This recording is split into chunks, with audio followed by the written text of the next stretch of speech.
Hello students, मैं राहुल जलान। आज के वीडियो लेक्चर में हम लोग थर्मल एक्सपेंशन के एडवांस कॉन्सेप्ट के बारे में जानेंगे।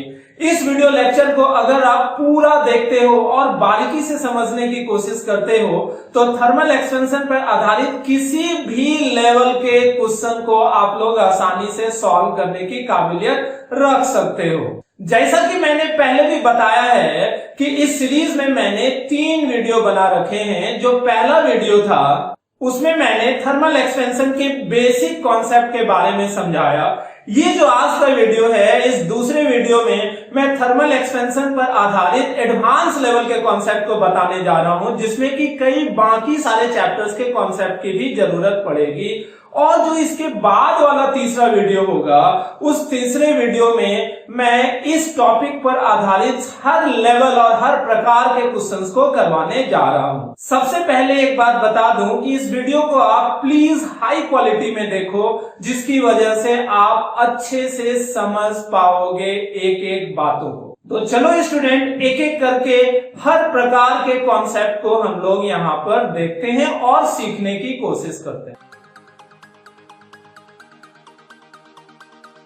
जो सबसे पहला कॉन्सेप्ट है वो किसी स्केल या रूलर से संबंधित है। इस कॉन्सेप्ट में हम लोग क्या जानते हैं कि जैसे जैसे हम लोग टेम्परेचर बढ़ाएंगे तो मेटालिक रूलर जो है थर्मल एक्सपेंशन की वजह से उस मेटालिक रूलर की लंबाई भी बढ़ेगी।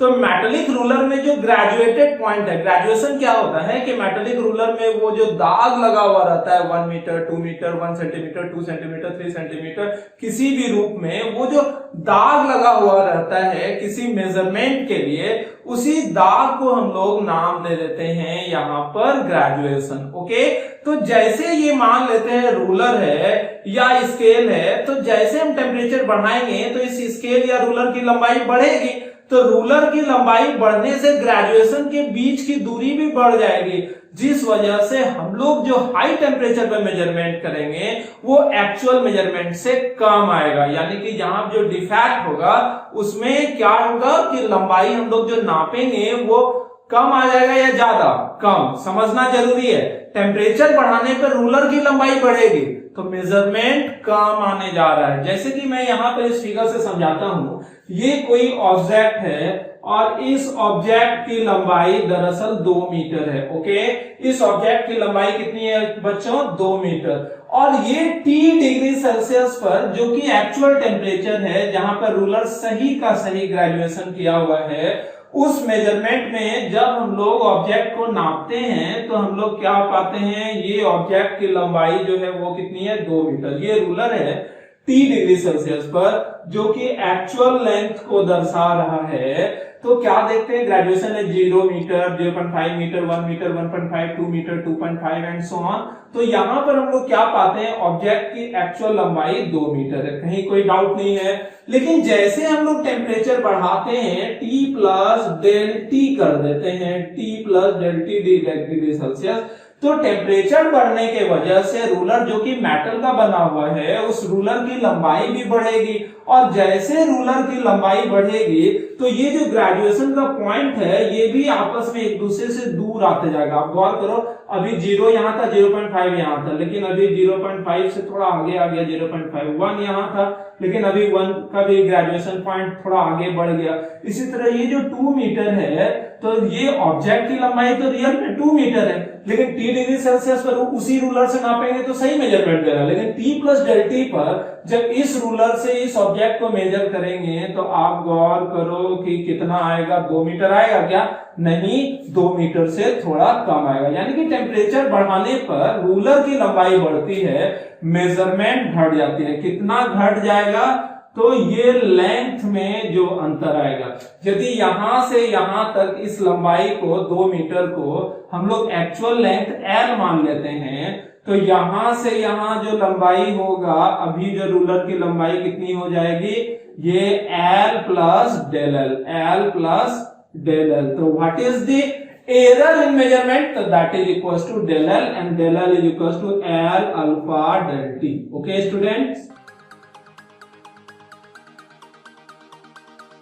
दूसरा कॉन्सेप्ट जो है वो सॉलिड ऑब्जेक्ट के होल को लेकर है। जैसे कि मान लें ये एक सॉलिड डिस्क है जिसमें कि एक होल बना हुआ है। इस सॉलिड डिस्क के आउटर डायमेंशन की बात करें तो वो रेडियस है y और ये होल की रेडियस जो है वो x है। एक कॉमन सा मिसकॉन्सेप्शन ये चलता है कि जैसे हम लोग टेम्परेचर बढ़ाते हैं तो मटेरियल एक्सपेंड करता है, तो मटेरियल जब एक्सपेंड करता है तो बाहर का डायमेंशन बढ़ेगा और ये मटेरियल अंदर की तरफ भी फैलेगा, जिस वजह से होल का डायमेंशन घट जाएगा, जो कि गलत कॉन्सेप्ट है। सही कॉन्सेप्ट ये है कि जब लीनियर एक्सपेंशन होता है तो वो हर एक दिशा में बराबर रेशियो में होता है और वो रेशियो अल्फा होता है, means coefficient of linear expansion. Okay, तो सही कॉन्सेप्ट क्या है कि मान ले T डिग्री सेल्सियस पर किसी सॉलिड डिस्क में एक होल बना हुआ है, तो जैसे हम लोग टेम्परेचर बढ़ाएंगे और temperature T plus ∆T degree Celsius ले जाएंगे तो क्या होगा, डिस्क फैलेगा।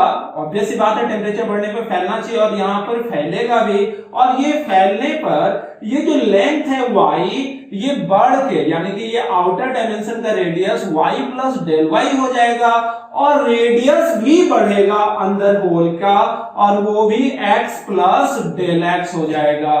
और डेल x और डेल y हम लोग निकाल सकते हैं। Del x is equal to क्या हो जाएगा, initial length alpha into del T, और डेल y भी क्या हो जाएगा, इनिशियल लेंथ यानी कि y into alpha into del T. Okay students, तीसरा कॉन्सेप्ट एक फिक्स्ड रॉड को लेकर है जिसमें कि स्ट्रेंथ ऑफ मटेरियल का कॉन्सेप्ट जाता है, जो कि है यंग्स मॉडुलस ऑफ इलास्टिसिटी। तो इससे संबंधित एक बेसिक बात है वो पहले मैं यहां पर बता दूं कि किसी भी मटेरियल में स्ट्रेस जो होता है वो डायरेक्टली प्रोपोर्शनल होता है स्ट्रेन के, ये तो हम लोग पहले से ही जानते हैं, और जिसे यंग्स मॉडुलस ऑफ इलास्टिसिटी के द्वारा दिया जाता है।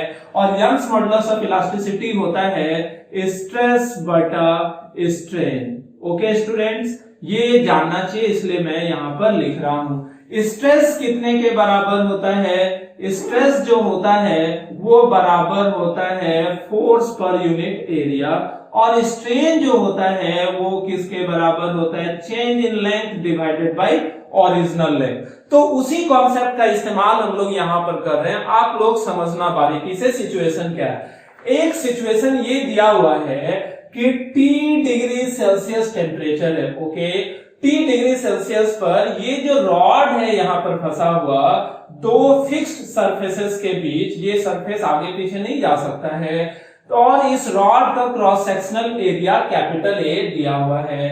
इस रॉड की ओरिजिनल लेंथ L है और इस वक्त रॉड अपने ओरिजिनल लेंथ में है, यानी कि ना तो इसमें कोई दबाव लग रहा है और ना ही कोई खिंचाव हो रहा है, यानी कि यहां पर जीरो स्ट्रेस है। लेकिन आप सोचो कि जैसे हम लोग टेम्परेचर बढ़ाएंगे T plus ∆T degree Celsius हम लोग टेम्परेचर बढ़ाकर ले गए, तो इस परिस्थिति में ये रॉड की लंबाई अभी L थी, बाद में भी L ही रहेगी। क्यों? क्योंकि ये सरफेस जो है ये फिक्स है, लेकिन टेम्परेचर बढ़ाने के बाद इसकी लंबाई तो हो जानी चाहिए थी L प्लस डेल L, होना चाहिए कि नहीं होना चाहिए। लेकिन ये फिक्स सरफेस के बीच फंसा हुआ होने के वजह से ये रॉड फैल नहीं पाएगा।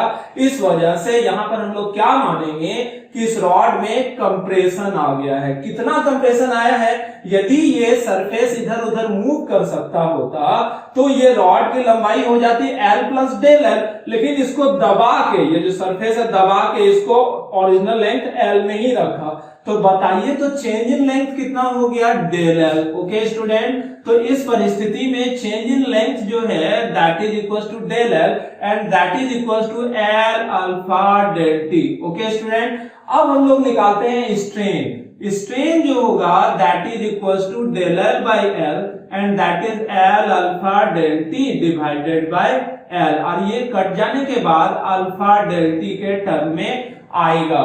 अब हम लोग जानते हैं यंग्स मॉडुलस ऑफ इलास्टिसिटी, अगर क्वेश्चन में इस मटेरियल का यंग्स मॉडुलस ऑफ इलास्टिसिटी दिया हुआ है तो that is stress divided by strain. Okay, strain is equal to alpha del T. तो यहां पर से स्टूडेंट हम लोग निकाल सकते हैं कि ये फोर्स कितना होगा।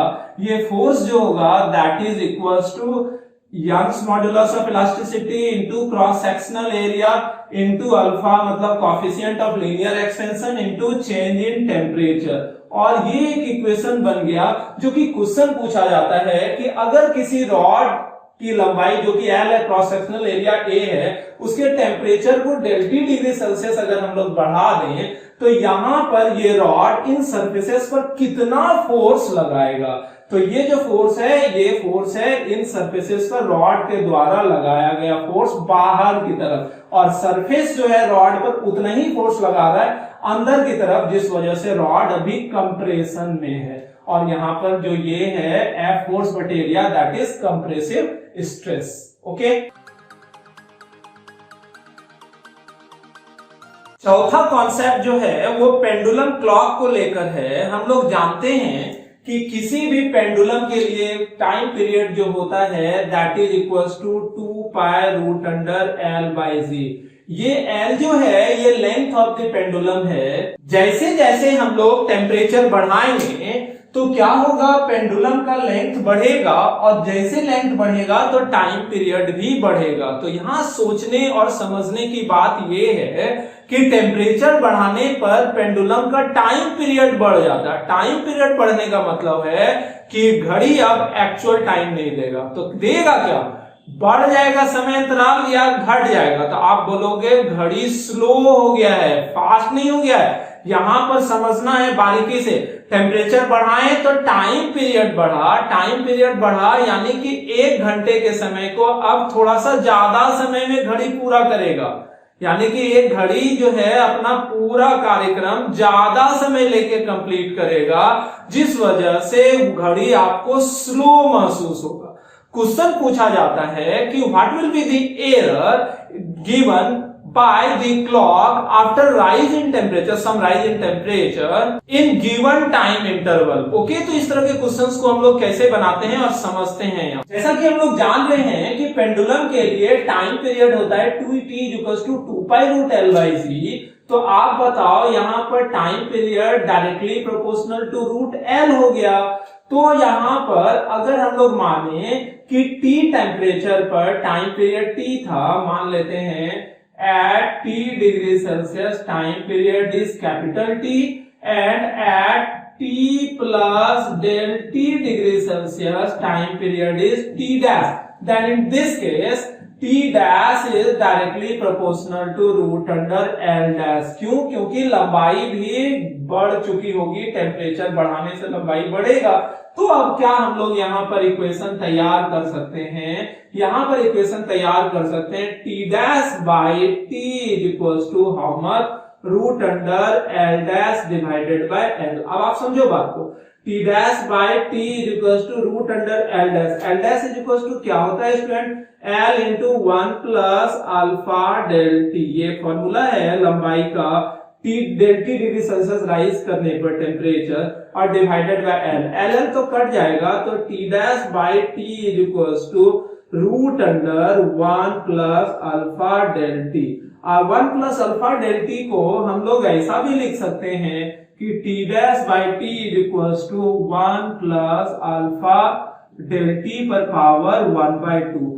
अगर ये वाला टर्म बहुत छोटा हो तो बाइनोमियल थ्योरम के अनुसार हम लोग लिख सकते हैं 1 प्लस 1/2, इस हाफ पावर को आगे ले लेंगे, और अल्फा डेल T। अब बताओ स्टूडेंट की T डैश यानी कि बाद का टाइम पीरियड, टेम्परेचर बढ़ाने के बाद का टाइम पीरियड, इस T को उधर ले आते हैं, T plus 1/2 alpha del T हो जाएगा। अब अगर क्वेश्चन में ये पूछा जाए कि टाइम पीरियड में कितना फर्क आया, यानी कि डेल T आपसे पूछा जाए कि टाइम पीरियड में चेंज कितना आया टेम्परेचर डेल T बढ़ा देने पर, तो आप कैसे निकालोगे, del T is equals to T dash minus T। अब आप बताओ डेल T बराबर T डैश माइनस T होता है, तो T डैश तो यहाँ पर है ही, इस T को इधर ले लेंगे तो T dash minus T is equals to क्या हो जाएगा student, half T alpha del T। तो ये जो हम लोगों के पास एक फॉर्मूला बन गया, ये बन गया कि टाइम पीरियड में कितना चेंज आएगा जब हम लोग टेम्परेचर राइज करेंगे डेल्टा टी। लेकिन रियल में क्वेश्चन ये पूछा जाता है कि किसी गिवन समय अंतराल में, किसी गिवन टाइम इंटरवल में टाइम का क्या चेंजेस देखने को मिलता है। तो वो हम लोग कैसे निकालते हैं, error in time in T second can be given as del T is equals to del capital T divided by T dash into small T. इस चीज को समझना स्टूडेंट, यहां पर जो मैंने ये स्मॉल टी लिया है ये बाय चांस सेम हो गया, ये चेंज इन टेम्परेचर है और this is the error in time in given time T second. ये आवर में भी हो सकता है, यदि यहाँ पर टाइम आवर में क्वेश्चन में पूछागा तो आवर में आंसर आएगा, और सेकेंड में लोगे तो सेकेंड में, मिनट में लेना होगा तो मिनट में। डेल टी जो है this is change in time period and T dash is final time period of the pendulum watch at given higher temperature. पांचवा कॉन्सेप्ट जो है ये बायमेटालिक स्ट्रिप को लेकर है, जिसमें कि हम लोग दो अलग अलग मेटल को मिलाकर एक स्ट्रिप बनाते हैं, जैसे कि हम लोग यहाँ पर देख रहे हैं। ये जो बायमेटालिक स्ट्रिप है, इस स्ट्रिप में दो अलग अलग मेटल है। अलग अलग मेटल होने से क्या अंतर जाता है कि दोनों का कोएफिशिएंट ऑफ लीनियर एक्सपेंशन अलग होगा। अभी मान लेते हैं दोनों T डिग्री सेल्सियस पर है, तो इस तरह से इस पर्टिकुलर कंडीशन में है ये। अब जैसे हम लोग टेम्परेचर बढ़ाते हैं T डिग्री सेल्सियस से बढ़ाकर T plus delta T degree Celsius ले जाते हैं, तो ऑब्वियस सी बात है कि दोनों मेटालिक रॉड या दोनों मेटालिक स्ट्रिप की लंबाई बढ़ेगी, लेकिन कोएफिशिएंट अलग अलग होने की वजह से इसका लीनियर कोएफिशिएंट जो है एक्सपेंशन का अल्फा 1 है, इसका अल्फा 2 है, ऊपर वाले का अल्फा 1 नीचे वाले का अल्फा 2 है। तो ऑब्वियस सी बात है लंबाई तो दोनों की बढ़ेगी, लेकिन दोनों की लंबाई अलग अलग बढ़ेगी। ये वाला सिचुएशन कब देखने को मिलेगा, जब नीचे वाला मेटालिक स्ट्रिप यानी कि अल्फा 1 से बड़ा हो अल्फा 2। इस परिस्थिति में क्या देखने को मिलेगा कि नीचे वाला स्ट्रिप की लंबाई ज्यादा बढ़ेगी विथ रिस्पेक्ट टू पहले वाले स्ट्रिप की। तो क्या होना है कि चूंकि नीचे वाला ज्यादा फैल जाएगा तो ये इस तरह से कर्वेचर का शेप ले लेगा। ओके स्टूडेंट, लेकिन एक सिचुएशन ऐसा भी हो सकता है कि जिसमें कनकेव डाउनवर्ड देखने को मिलेगा। ऐसा कब होगा, आप लोग खुद से सोचो कि इस परिस्थिति में क्या हुआ होगा, टेम्परेचर बढ़ाने पर लंबाई दोनों की बढ़ी होगी, लेकिन नीचे वाले की लंबाई कम बढ़ी होगी बजाय के ऊपर वाले की, जिस वजह से ऊपर वाला ज्यादा फैल जाता है और कर्व कुछ इस जैसा बन जाता है। यानी कि यहाँ पर कोएफिशिएंट ऑफ लीनियर एक्सपेंशन ऊपर वाले का ज्यादा होगा नीचे वाले का। इस कॉन्सेप्ट का इस्तेमाल करके हम लोग थर्मोस्टेट वगैरह बनाते हैं, जिसको कि फिगर में हम लोग यहाँ पर दिखाए हैं, जो कि इस्तेमाल होता है टेम्परेचर के आधार पर इलेक्ट्रिकल कनेक्शन जोड़ना या कट करने के लिए। जैसे कि आप मान लो शुरुआत का कंडीशन ये है T डिग्री सेल्सियस पर, और ये जो हम लोग यहाँ कर्व देख रहे हैं ना, तो ये कर्व है bimetallic strip. This is actually bimetallic strip. Okay student, अब हम लोग क्या करते हैं कि टेम्परेचर बढ़ा देते हैं तो T plus delta T degree Celsius. तो इस परिस्थिति में क्या होगा कि ये दोनों स्ट्रिप में जिस किसी की linear coefficient of linear expansion ज्यादा होगा या कम होगा, उस आधार पर ये स्ट्रिप थोड़ा कर्व कम हो जाएगा। यहाँ पर आप लोग खुद से देखो और समझो कि ये फैल जा रहा है, तभी तो ये इलेक्ट्रिकल कनेक्शन यहाँ जो ज्वाइन था ऑन था अब ऑफ वाले कंडीशन में हो गया, क्योंकि इलेक्ट्रिकल कनेक्शन कट गया। कैसे इलेक्ट्रिकल कनेक्शन कट गया, क्योंकि ये सिकुड़ गया। सिकुड़ा कैसे, दरअसल सिकुड़ा उकुड़ा नहीं है, हुआ क्या है कि टेम्परेचर बढ़ाने पर आप लोग खुद से देखोगे कि ये जो अंदर वाला है इसका लीनियर एक्सपेंशन ज्यादा हुआ होगा और बाहर वाले का लीनियर एक्सपेंशन कम हुआ होगा। यानी कि ये वाला अंदर वाला अगर अल्फा 1 है, बाहर वाला अल्फा 2 है, तो यहाँ पर alpha 1 must be greater than alpha 2, तो इस परिस्थिति में क्या होगा, ये फैल जाएगा, फैलने से इलेक्ट्रिकल कनेक्शन लूज करेगा। ये अगर अपने को टेम्परेचर बढ़ा के इलेक्ट्रिकल कनेक्शन जोड़ना हो तो उस परिस्थिति में क्या लेना होगा, ऐसा मेटालिक स्ट्रिप बनाना होगा जिसमें बाहर वाले का कोएफिशिएंट ऑफ लीनियर एक्सटेंशन ज्यादा हो, तो उसमें टेम्परेचर बढ़ाने पर वो सिकुड़ेगा, और अंदर वाले का linear coefficient of linear extension ज्यादा होगा तो टेम्परेचर बढ़ाने पर ये फैलेगा, इलेक्ट्रिकल कनेक्शन लूज होगा। ये थर्मोस्टेट।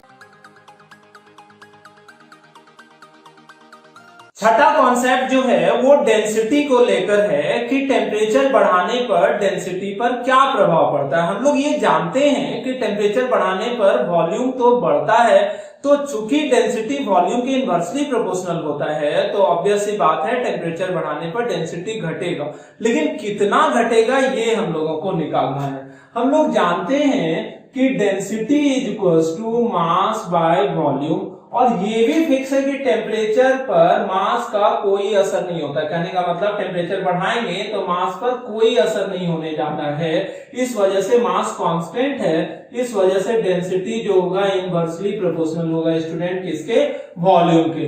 तो मान लेते हैं T टेम्परेचर पर डेंसिटी जो है वो रो है और वॉल्यूम भी है, और जैसे हम लोग टेम्परेचर बढ़ा देते हैं T plus del T degree Celsius अगर लेकर देते हैं तो मान लेते हैं डेंसिटी जो है वो घटकर रो डैश हो जाता है और वॉल्यूम जो है बढ़कर V डैश हो जाता है। तो आप लोग जान सकते हो चूंकि डेंसिटी वॉल्यूम के इनवर्सली प्रोपोर्शनल है तो rho dash by rho is equals to V by V dash होगा। ओके स्टूडेंट, और हम लोग जानते हैं कि V dash is equals to क्या होगा, V into 1 plus gamma del T. Gamma क्या होता है student, gamma is coefficient of volume expansion.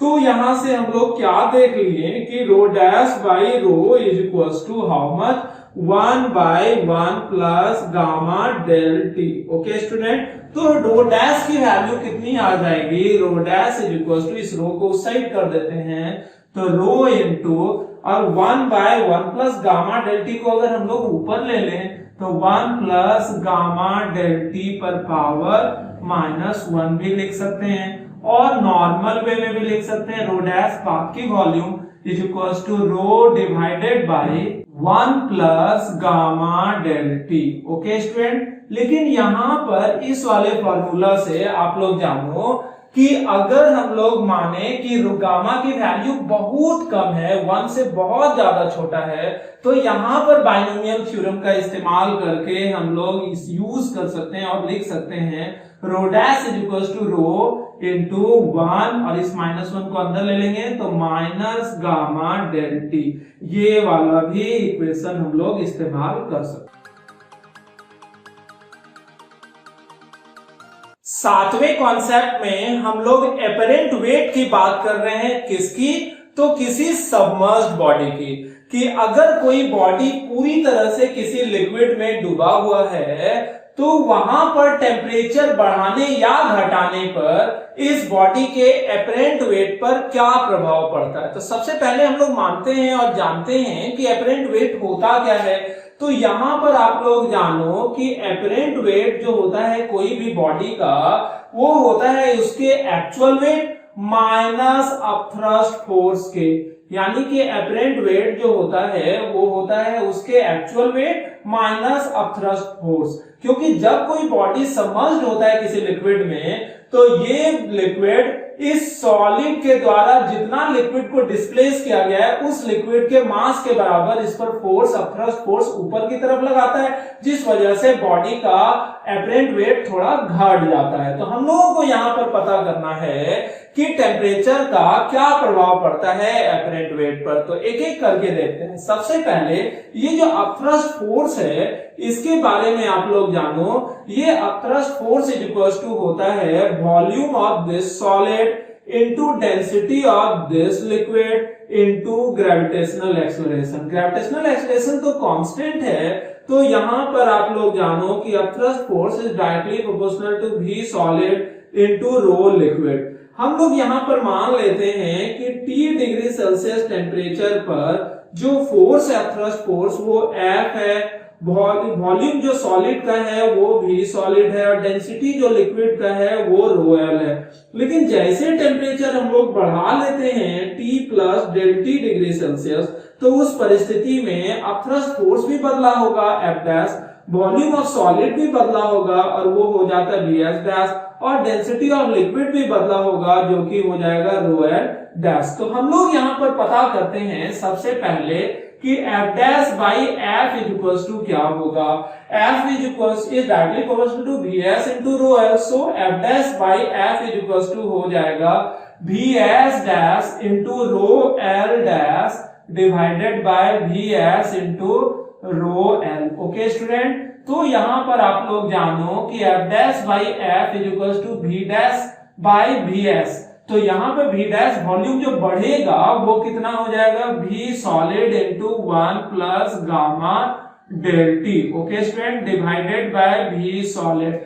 और रो डैश एल जो होगा वो किसके बराबर, तो पिछले कॉन्सेप्ट में हम लोग देखे थे डेंसिटी उल्टे टेम्परेचर बढ़ाने पर घट जाता है, और रो डैश एल जो होगा that will becomes rho L divided by 1 plus gamma del T divided by rho L. तो ये सारा कुछ कट आउट होने के बाद अपने को मिलेगा F dash by F is equals to 1 plus gamma. लेकिन ये गामा किसका है स्टूडेंट, ये सॉलिड का है, और यहाँ जो ये गामा है ये किसका है, लिक्विड का। This is coefficient of volume expansion of this particular solid material and this is coefficient of volume expansion of this particular liquid material। Okay, तो ये सारा चीज कट आउट होने के बाद अपने को मिलेगा 1 plus gamma S del T divided by 1 plus gamma L del T. Okay student, तो इस फॉर्मूला से हम लोग निकाल सकते हैं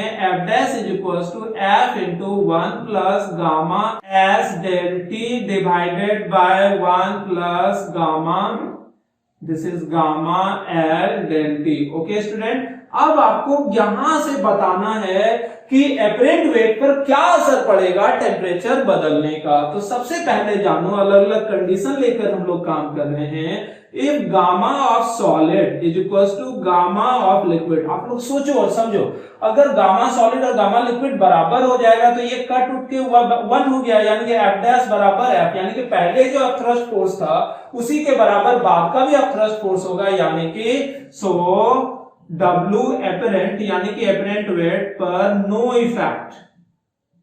ओके स्टूडेंट, एपरेंट वेट पर कोई असर नहीं पड़ेगा। दूसरा कंडीशन क्या हो सकता है, गामा सॉलिड की जो है वो ज्यादा है लिक्विड से।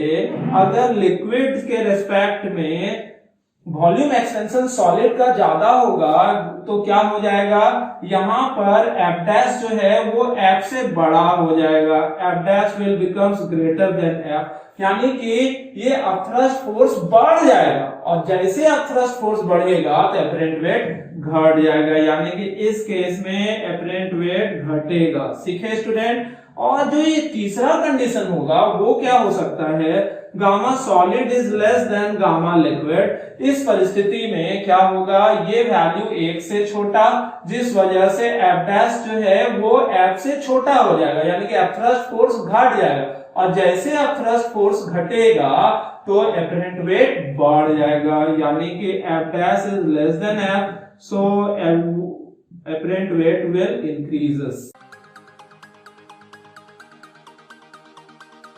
कि पिछले कॉन्सेप्ट में जो हम लोगों ने देखा वो सबमर्ज्ड बॉडी था, वो पूरी तरह से डूबा हुआ था, लेकिन यहाँ पर जो बॉडी है ये पूरा नहीं डूबता है।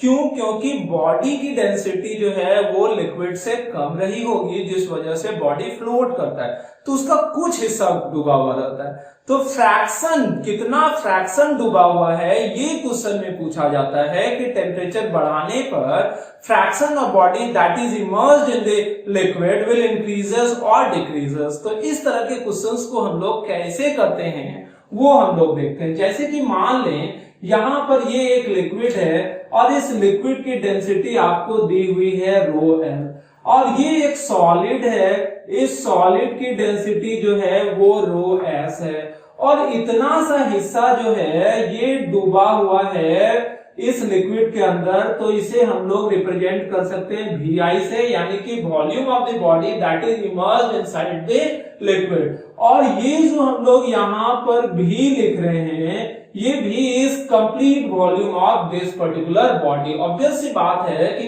इमर्स्ड पार्ट ऑफ, यानी कि इमर्स्ड पार्ट की वॉल्यूम जो है टोटल वॉल्यूम से कम ही आना है। और ये भी ध्यान रखना है, ऐसा तब होगा जब density of solid is less than density of liquid. तो यहां पर अगर हम लोग इक्विलिब्रियम के कंडीशन को अप्लाई करते हैं तो क्या देखने को मिलेगा कि ऊपर की तरफ फोर्स बराबर नीचे की तरफ फोर्स, नीचे की तरफ फोर्स जो होगा volume of total body into rho of this particular solid body into G gravitational acceleration. और ऊपर की तरफ अपथ्रस्ट फोर्स जो होगा वो इतना ही वॉल्यूम लगाएगा, यानी कि volume immersed into density of liquid into gravitational acceleration. Okay student, अब आप यहां पर देखो V immersed divided by V is equals to हम लोग क्या लिख सकते हैं, rho solid divided by density of liquid, and this term is considered as fraction. This is considered as small f. Small f क्या है, fraction of body that is immersed inside the liquid. ऐसा तब है जब temperature है T degree Celsius. आप जानो जब टेम्परेचर हम लोग बढ़ाकर T plus ΔT degree Celsius कर देंगे तो उस समय का मान लेते हैं fraction of the body that will immerse inside the liquid is equals to F dash and it will becomes equals to rho solid at that particular temperature by rho liquid at that particular temperature।